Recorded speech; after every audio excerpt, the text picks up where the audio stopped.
Matthew chapter 26 serves as a pivotal turning point in the gospel, transitioning from Jesus' public teaching to the visceral events of his passion.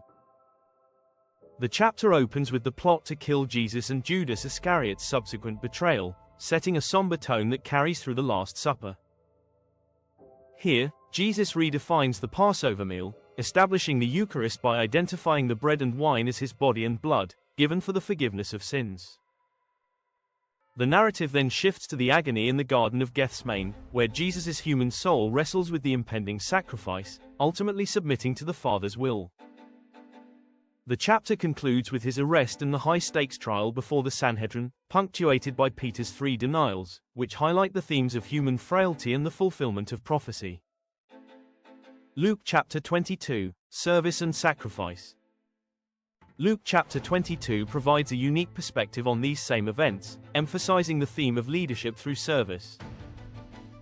While it covers the institution of the Lord's Supper and the betrayal by Judas, Luke includes a distinct discourse on greatness, where Jesus teaches his disciples that the greatest among them must be like the one who serves.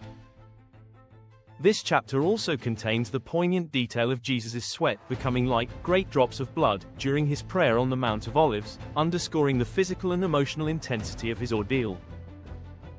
Furthermore, Luke captures a moment of profound grace during Peter's denial, a silent look from Jesus that prompts Peter's immediate repentance, illustrating the persistent compassion of Christ even in his darkest hour.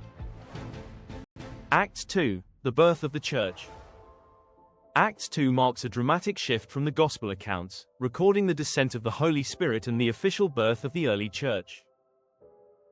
Following Jesus' ascension, the disciples are gathered in Jerusalem when the Holy Spirit arrives with the sound of a rushing wind and tongues of fire, empowering them to speak in various languages. This miraculous event draws a massive crowd, providing the platform for Peter's first major sermon. He powerfully connects the life, death, and resurrection of Jesus to Old Testament prophecies, convicting the listeners and leading to the baptism of about 3,000 people. The chapter ends with a beautiful snapshot of the first Christian community, characterized by radical generosity, shared meals, and a devotion to the apostles' teaching.